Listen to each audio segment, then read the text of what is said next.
말씀은 사도행전 4장 23절에서 31절 말씀입니다. 제가 가지고 있는 성경 신약 성경 192쪽쯤에 있습니다.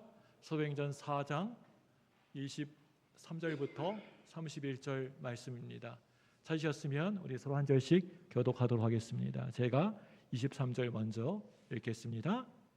사도들이 노임에 그 동료에게 가서 제사장들과 장로들의 말을 다 알리니 그들이 듣고 한 마음으로 하나님께 소리를 높여 이르되 대주제여 천지와 바다와 그 가운데 만물을 지은 이시오. 또 주의 종 우리 조상 다윗의 입을 통하여 성령으로 말씀하시기를 어찌하여 열방이 분노하며 족속들이 허사를 경영하는고 세상의 군왕들이 나서며 관리들이 함께 모여 주와 그의 그리스도를 대적하는도다 하신 이로소이다.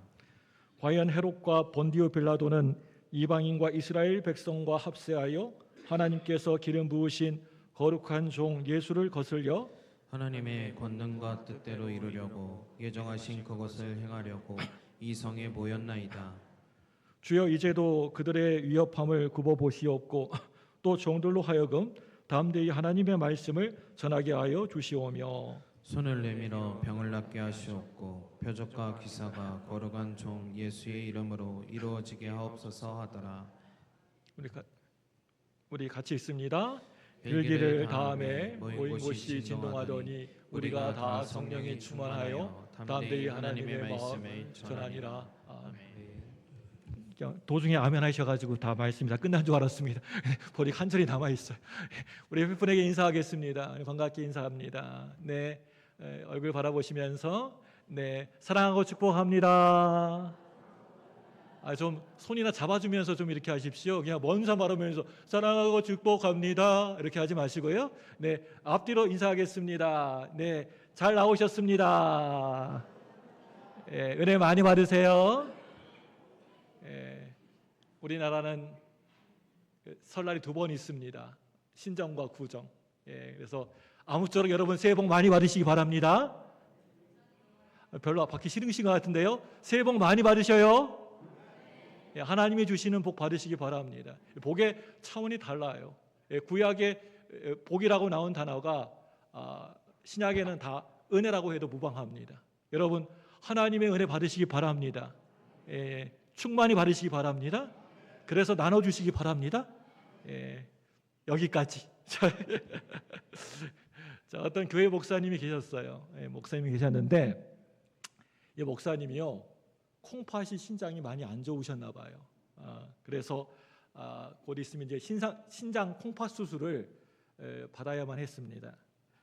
누군가가 신장을 이식해 줘야 하는데 성도들 가운데 이것저것 이제 검사를 이제 이식해도 맞나 하고 콩팥을 이제 신장을 검사를 마친 다음에 무려 성도들 중에 100여 명의 성도들이 자기 신장을 목사님에게 떼어서 목사님에게 주겠다고 나섰습니다.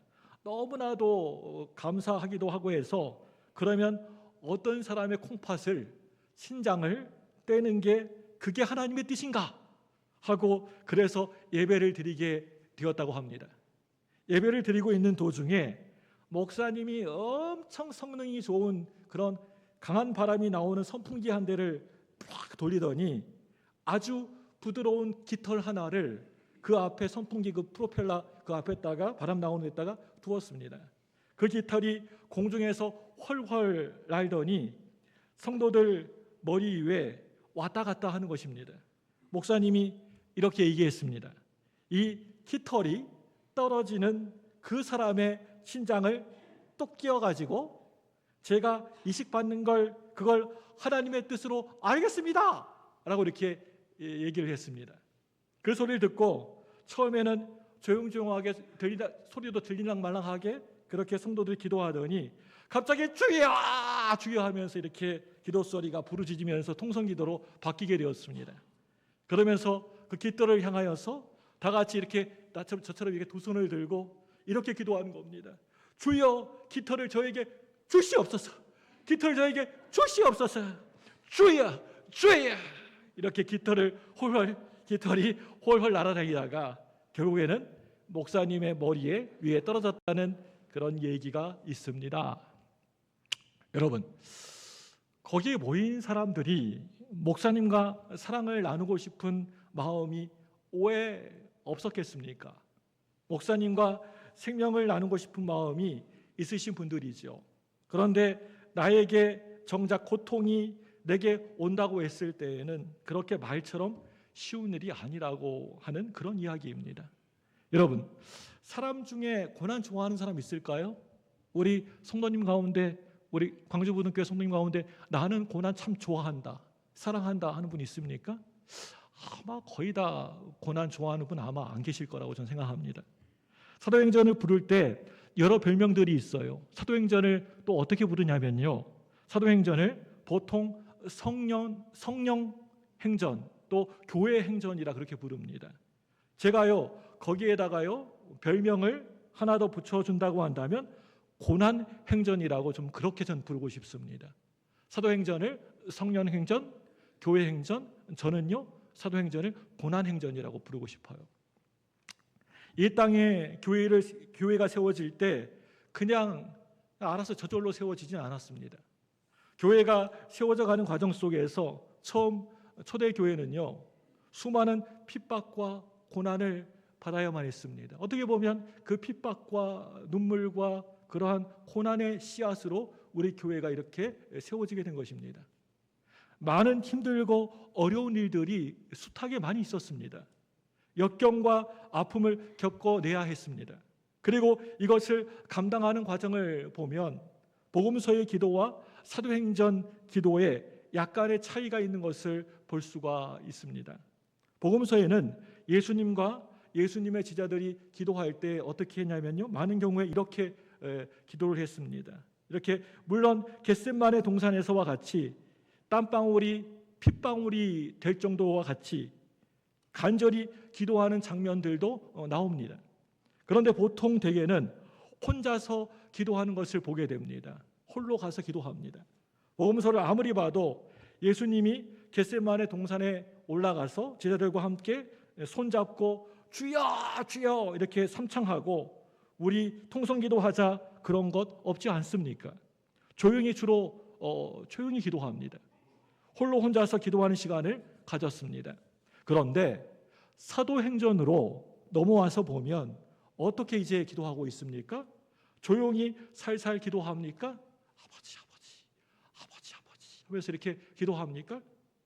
이제 함께 같이 모여서 기도하는 것을 보게 됩니다. 그리고 주야 주야 하고 부르짖으면서 간절히 기도합니다. 뜨겁게 열정적으로 합심 기도를 통성 기도로 합니다. 성경을 보시면 합심하여서 서로 모여서 함께 간절히 기도할 때 성령이 그 가운데 강력하게 임했던 것을 볼 수가 있는데요. 이렇게 성령이 임했을 때 이적과 기사와 표적이 매일매일 날마다 상식적으로 일어나고 있는 것을 볼 수가 있습니다. 이건요 너무나도 당연한 일이었습니다. 말하면 못합니까?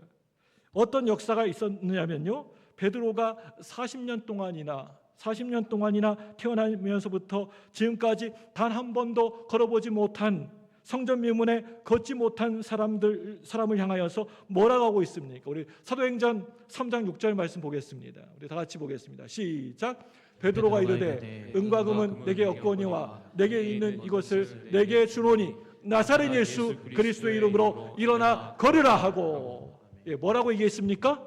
은과 금은 없지만 뭐라고 얘기했어요? 나사렛 예수 그리스도의 이름으로 일어나 걸으라 라고 했습니다. 여러분, 전혀 걷지 못하는 사람을 두 발로 걷게 됩니다. 그 사람이. 그런데 이 일로 인하여서 베드로가 참 잘했어, 아유 귀한이 됐네 하면서 좋은 일이 생기는 것이 아니라 아주 큰 고난을 겪게 됩니다. 옥에 갇히게 되고요, 매를 맞게 됩니다. 그리고 또 베드로가 복음을 전했더니 3,000명이나 되는 사람들이 회개하고 돌아온 역사가 일어나게 되었습니다. 5,000명이 하나님 앞에 돌아오는 역사가 일어납니다. 이것도 너무나 당연한 일이죠. 그런데 이 일 때문에 교회에 아주 엄청난 어마무시한 그러한 핍박과 고난과 시련을 견디게 되는 것이지요.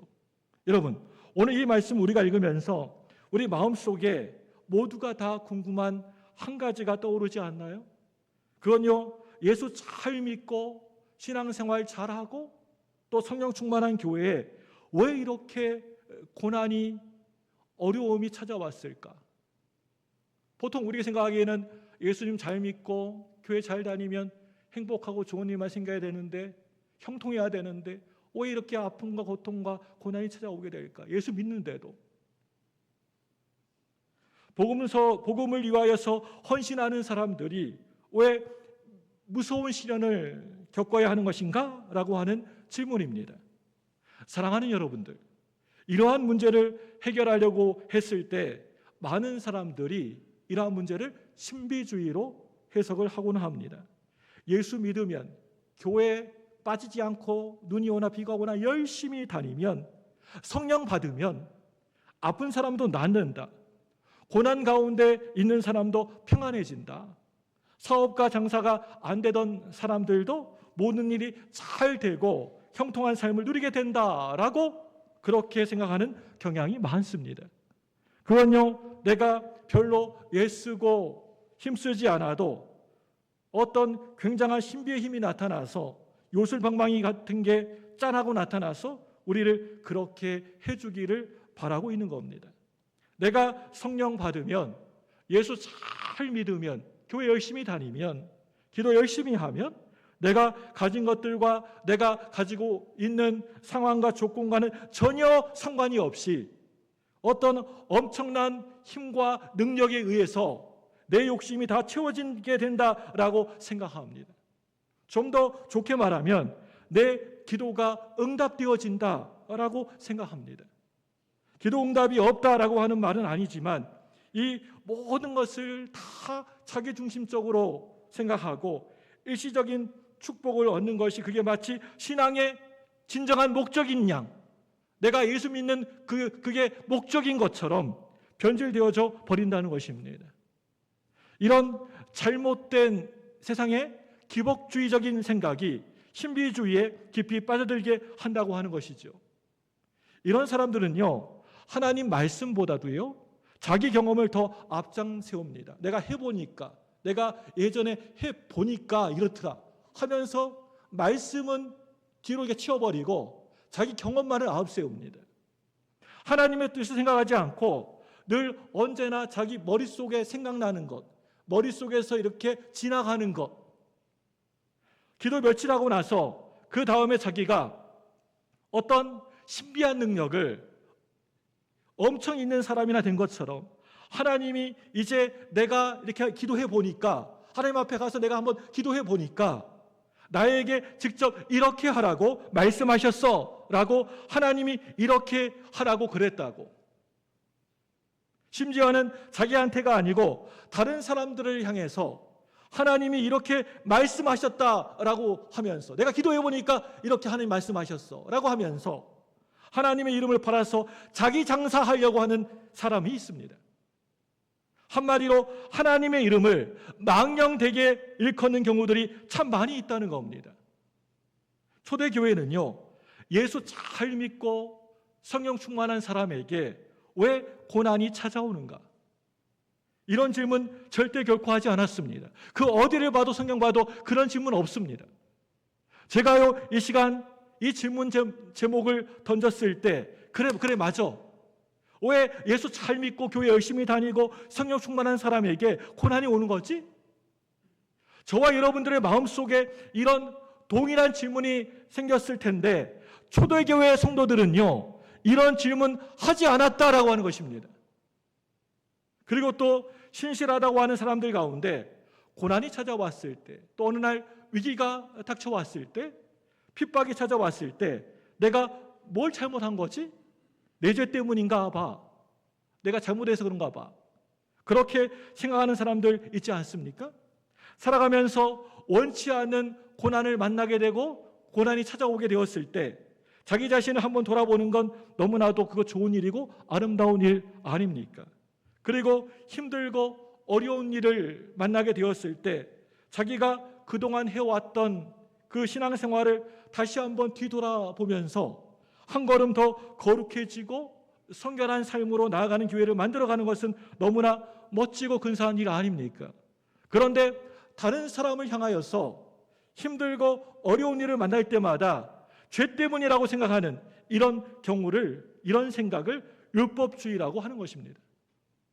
여러분, 내가 아프고 내 몸에 병이 생기는 것이 내 죄 때문에 왔다고 한다면 그동안 지금까지 건강하게 잘 사신 것은 내가 잘해서, 내가 건강관리, 몸관리 잘해서 그런 것입니까? 내가 그래서 건강하게 지금까지 잘 살아온 것입니까?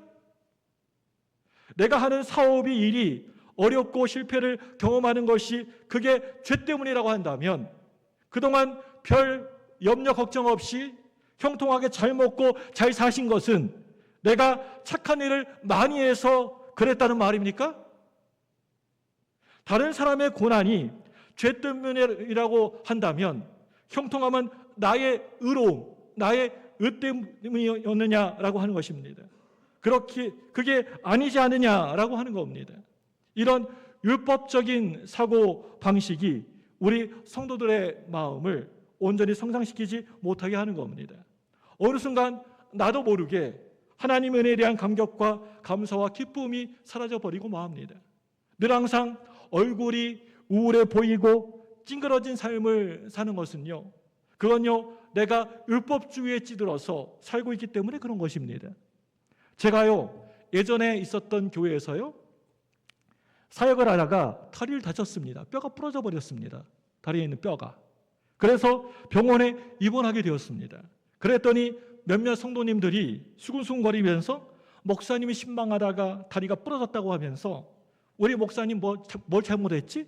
뭘 잘못하셔가지고 다리가 부러지셨지? 우리가 모르는 죄가 뭘까라고 하는 것을 우연치 않게 듣게 되었습니다. 그때 참 제 마음속에 정말 너무나도 속상하고 제 마음이 아프더라고요. 여러분, 우리가 다리 안 부러지고 건강하게 뻔지르하게 잘 사는 게 그게 내가 잘해서, 다 내가 잘나서 그런 것입니까? 나의 의 때문에 내가 착하게 선하게 살아서 그렇게 잘 살고 있는 겁니까? 여러분, 이 모든 것이 다 하나님의 은혜 아닙니까? 하나님의 은혜가 아니면 우리는 한순간도 잠시도 살 수가 없습니다. 모든 게 다 하나님의 은혜 아닙니까? 하나님의 사랑과 권능, 은혜 아니면 살 수가 없네. 은혜가 아니면 구원받을 길도 없고 은혜 아니면 살아갈 길도 없는 게 우리 아니었냐라고 하는 것입니다. 나였고 너였고 우리 아니었냐, 그런 이야기입니다. 이걸 죄 때문이라고 생각하면서 난 죽어야 돼, 살아서 뭐해 라고 하면서 늘 죄책감에 빠져 있는 것은 이건 절대 결코 성경적인 복음적인 해석이 아니라고 하는 것입니다. 여러분 아셨죠? 우리 기독교 역사를 살펴보면요, 신비주의에 빠질 때마다 꼭 기복주의와 기복주의의 번영신학에 빠져 있는 것을 보게 됩니다. 그리고 율법주의에 빠질 때마다 생명의 종교가 하나의 다른 종교와 전혀 다를 것이 없는 윤리, 도덕으로 이렇게 되어버리고 말았습니다. 그렇다면 신비주의나 율법주의가 아닌 복음적인 교회, 성경적인 교회, 사도행전 교회는 어떤 교회였을까요? 사도행전 교회는요, 영성이 있는 교회였습니다. 믿음을 갖고 있는 교회였습니다. 왜 우리는 예수 잘 믿고 신앙생활 잘 하는데도 어려움이, 고난이 날마다 매일같이 찾아오는 걸까요? 그런데 초대교회 성도들은요, 이러한 것을 어떻게 당연하게 받아들였을까요? 저는요, 오늘 이 설교를 준비하면서 왜 그럴까 하고 생각을 해보았습니다. 그건요, 그 당시에 초대교회 성도들은요, 성령 충만하다고 하는 것을 신비적으로 받아들이는 것이 아니라 예수님으로 충만하고 예수님을 닮아가고 예수님이 걸어가셨던 그 길을 동일하게 똑같이 가는 것이, 그게 성령 충만의 길이라고 그렇게 믿었던 것입니다. 사랑하는 여러분들, 예수님이 가셨던 그 길을 우리도 걸어갈 때 손해보는 것, 그게 당연한 거 아닙니까? 손해 안 보려고 하니까 참 그게 어려움이 있는 거예요. 손해 당연히 보는 겁니다. 예수님 닮아가려면, 따라가려면. 사람에게 바보 취급받는 게 그게 당연한 거 아닙니까? 고난의 길을 걸어가는 게 그게 당연한 것 아니었느냐? 그런 이야기입니다. 그런데 초대교회는요, 핍박이 있어도 핍박 사라지게 해주세요. 아유, 주님 너무나 힘듭니다. 이 핍박 좀 없어지게 해주세요. 이런 기도 드린 구석이 없습니다. 그 어떤 고난과 시련이 찾아와도 이 고난이, 시련이 한 방에 싹 다 날아가게 해주세요. 이런 기도가 전혀 없더라고 하는 것입니다. 환경과 상황을 바꾸어서 나를 좀 편안하게 좀 해주세요 라고 하는 기도가 전혀 없다는 겁니다. 이 환경과 이 상황 속에서 하나님의 뜻과 계획이 무엇입니까? 이 어려운 환경, 고난의 환경 속에서 나는 무엇을 해야 하는 것입니까? 주의 몸된 교회는 어떻게 이 어려운 고난의 현장에서 더 복음을 잘 증거하고 복음적인 삶을 살 수가 있습니까? 이게 바로 그들의 기도였다라고 하는 것입니다. 저와 여러분들도 이런 기도가 있기를 바랍니다. 올 한 해 여러분 이런 기도 하시기 바랍니다. 초대교회는요, 고난이 있을 때마다, 핍박이 있을 때마다, 어려움이 있을 때마다 담대하게 해달라고 기도했습니다. 하나님, 이 고난과 핍박과 어려움을 피할 길을 주십시오. 비껴나가게 해주세요 라고 기도한 게 아니라 담대하게 이기게 해달라고 기도했습니다. 하나님, 지금 고난이 있다고 해서 내 믿음이 비굴하게, 초라하게, 타협적인 믿음 생활하지 않도록 도와주세요. 용기를 주세요. 담대하게 해주세요. 말씀대로 생각하고 말씀대로 살게 해주세요. 담대하게 말씀 증거하게 해주세요. 이렇게 초대교회는요, 핍박과 고난이 있을 때 담대하게 하나님 말씀을 증거하게 해달라고 기도했습니다. 이게 영성적인 교회입니다. 오늘 말씀에 나오는 초대교회는요, 신비주의나 율법주의가 아니라 복음적인 교회, 성경적인 교회였습니다. 복음이, 말씀이 넘치는 교회였다라고 하는 것이죠. 보통 사람들이 성경의 가치를 깊이 묵상하지 않고 생각하면 고난이 없는 게 그게 너무나도 당연한 것이고 하나님의 은혜이지 않습니까? 아프고 병든 것보다는 건강한 것이 그게 하나님의 은혜라고 그렇게 생각하지 않습니까? 실패하는 것보다는 이 세상에서 성공하는 삶을 사는 게 그게 믿음 좋은 그러한 사람들의 길이라고 생각하지 않습니까? 보통 고난이 없어야만 전도가, 선교가 잘 될 것이라고 생각합니다. 고난이 없을 때 우리가 신앙생활을, 예수를 더 잘 믿을 수 있어, 또 우리가 믿음 생활을 잘할 수 있어 라고 생각합니다. 그런데 성경은요, 복음이 잘 전해지기 위해서 고난이 필요 없다라고 고난이 필요하다라고 이야기하고 있습니다. 우리 믿음이 더 굳건해지고 잘 연결어가기 위해서, 우리가 지옥 가지 않고 천국 가는 길을 우리가 잘 가기 위해서 기도 포기하지 않고, 신앙 식지 않고, 게으르지 않고, 말씀 떠나지 않고 신실한 성도로 살아가기 위해서 핍박도 필요한 것이고 고난도 필요하다라고 성경은 말하고 있습니다. 마찬가지로 그 당시에 초대교회 성도들도 그렇게 생각했다는 겁니다. 여러분, 지금 우리는 여러 가지 참 어려운 상황 가운데 살고 있습니다. 아무리 둘러봐도 정말 복잡하고 어렵고 혼란한 시대 가운데 살고 있습니다. 이럴 때 우리가 성경적으로 이런 고난에 대해서 잘 정리가 정돈이 되어 있지 않다면 이제 마지막 때, 주님 오시는 그 종말의 때에 하나님이 믿는 자를 보겠느냐라고 하신 것처럼 늘 깨어서 경성해야 될 줄로 믿습니다. 만약에 사도 바울 선생님이 여기에 계시면요, 이 자리에 오늘 이 주일에 이 자리에 계신다면 제가요 이렇게 한번 그 사도 바울 선생님한테 꼭 여쭤보고 싶어요. 선생님은 누구보다 복음을 열심히 증거하셨고 또 복음대로 살려고 예를 많이 썼고 또 많은 성경을 기록했고 기독교 2000년 동안에 정말 가장 영향이 있는 어르신이셨습니다. 선생님께서 하나님을 그렇게 사랑하셨고 선교를 위해서 모든 삶을 걸으셨던 분인데 그 힘들고 모진 고난들을 어떻게 다 견디어내셨습니까? 그 고난을 어떻게 이겨내셨습니까? 묻고 싶습니다. 이 질문에요, 사도 바울은 우리에게 이렇게 대답합니다. 우리 빌립보서 1장 12절 말씀 볼까요? 같이 읽습니다.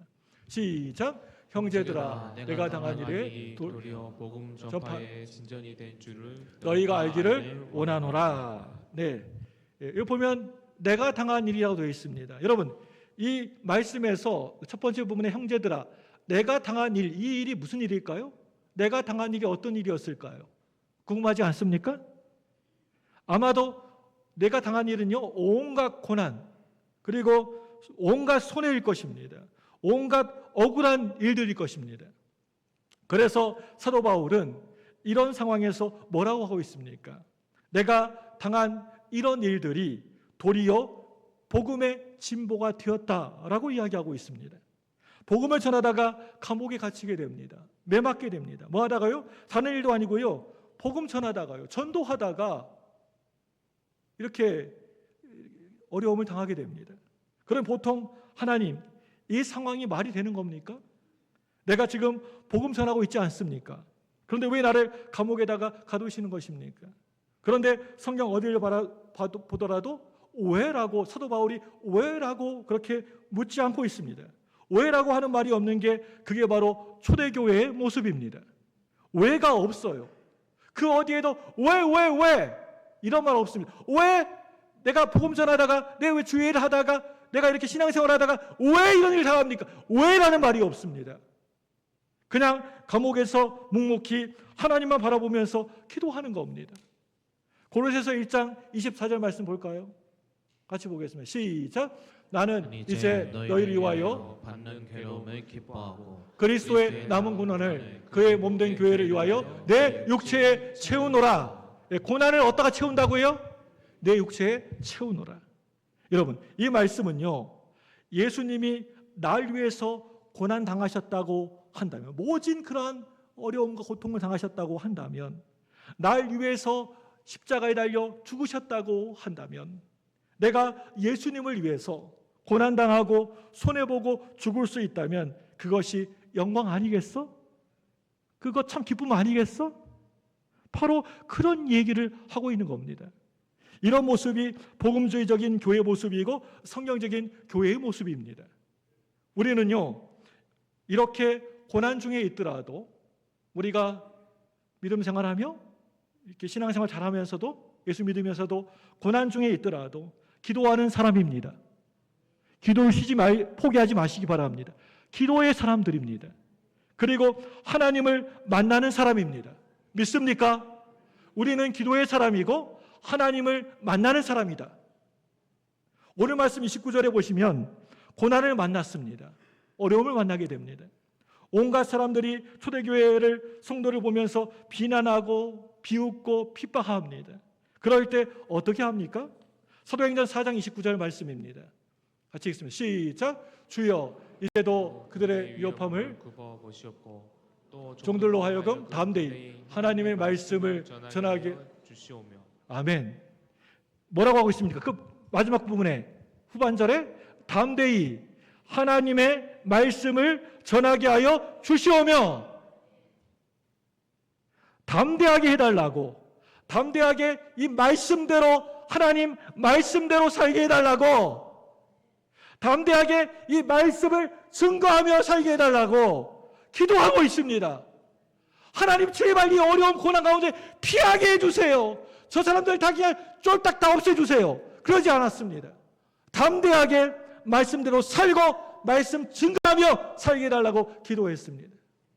그랬더니 오늘 말씀 마지막 31절 보시면 뭐라고 보겠습니까? 31절 보겠습니다. 시작. 빌기를 마침에 모인 곳이 진동하더니 우리가 다 성령이 충만하여 담대히 하나님의 말씀을 전하니라. 네, 담대히 하나님 말씀을 전하니라. 할렐루야. 빌기를 다음에 모인 곳이 막 흔들흔들 거리기 시작합니다. 아마 지진이었던 것 같아요. 막 진동하기 시작합니다. 성령이 그 자리에, 그곳에 임재하십니다. 31절 마지막 결론이 담대하게 해달라고 기도하고 성령 받고 담대하게 하나님 말씀을 증거했다. 이게 오늘 말씀의 결론입니다. 여러분 그렇습니다. 고난 가운데 당당해지는 것입니다. 담대해지는 것입니다. 내가 말씀대로 살려고 몸부림을 치는 것입니다. 이게 성령 충만한 사람의 모습이라고 하는 것입니다. 막연하게 여러분 성령 충만하게 해주십시오라고 기도하지 마십시오. 이게 성령 충만의 모습입니다. 저와 여러분들도 성령 충만한 사람들 다 되시기를 바랍니다. 그런데 저와 여러분들은 고난 만나게 되었을 때, 위기를 살다가 만나게 되었을 때, 너무나도 삶이 힘들고 고통스러울 때 기도해야지. 이제 기도할 때가 됐구나. 기도해야지. 말은 그렇게 하면서도 왜 기도 안 하십니까? 왜 기도하자 그러면 기도의 자리에 더 안 나오십니까? 무엇이든지 기도하라고 했는데, 성경에 보면 구구절절 뭐든지 다 기도하라고 그랬는데, 제가 예전에 다리가 부러지니까요 참 되게 아프더라고요. 너무나도 아파가지고 그냥 펄떡펄떡 뛰게 됩니다. 아파서 저절로 공중에 붕붕 뜹니다. 그러니까 기도하게 되더라고요. 당연히. 이것이 뼛속에 염증이 생기면 심각해지는데, 염증이 생기지 않도록, 그리고 하나님 뼈가 잘 붙을 수 있도록 기도가 저절로 나오더라고요. 그런데 그런 현실에 깊이 그냥 매몰되어 가지고 지금의 아픔과 고난과 고통이 너무나도 힘들어서 하나님의 뜻이 전혀 안 보이고 아무것도 안 보여요. 하늘 쳐다봐도 안 보이고 주변을 봐도 아무 캄캄해요. 보이지가 안 보이고 말씀도 안 보이고 하는 그런 게 아주 이제 이게 심각한 신앙의 위기 상황이라고 하는 것입니다. 아주 중증 환자입니다. 신앙이. 여러분 이거 아십니까? 시꺼먼 쑥검댕이하고요, 그 비싼 다이아몬드 보석하고요, 그 구성 원소가 둘 다 똑같다는 거 아십니까? 배열이 조금 다를 뿐입니다. 배열의 차이일 뿐입니다. 그 쑥검댕이랑 다이아몬드 보석이. 시꺼먼 쑥검댕이도 연필심으로 쓰는 흑연도, 그리고 다이아몬드 보석도 원소가 다 똑같은 탄소입니다. 탄소로 다 이루어져 있습니다. 큰 탄소 하나에 서너 개의 탄소가 서로 이렇게 저렇게 배열이 되어져 가지고 시꺼먼 그런 쑥검댕이가 되는 것이고, 또 어떤 것은 연필 흑연이 되는 것이고, 값비싼 다이아몬드 보석이 되는 것입니다. 특별히 다이아몬드는요 아주 오랜 시간 동안에 무서운 압력을 견디어내고 강한 추위를 견디어내고 엄청난 열을 견디어낼 때 그 배열이 아름다워지는 겁니다. 그게 아름답고 영롱한 다이아몬드가 되는 겁니다. 우리들 중에는 어려움이, 고난이 다 끝난 다음에 시커먼 연단체로 얼굴이 시커멓게 된 것처럼 믿음 생활이 시커멓게 검정이 묻어가지고 내 곁에 있는 사람들의 가슴 속에 막 생채기를 내고 막 아픔을 주고 상처를 내어서 마치 먹물통처럼 만들어버린 사람이 될 수도 있는 것이고요. 아니면 다이아몬드와 같이 되어서 무슨 일을 만나더라도 든든히 견디는 사람이 있더라는 겁니다. 이 시간 여러분에게 질문 하나 드리겠습니다.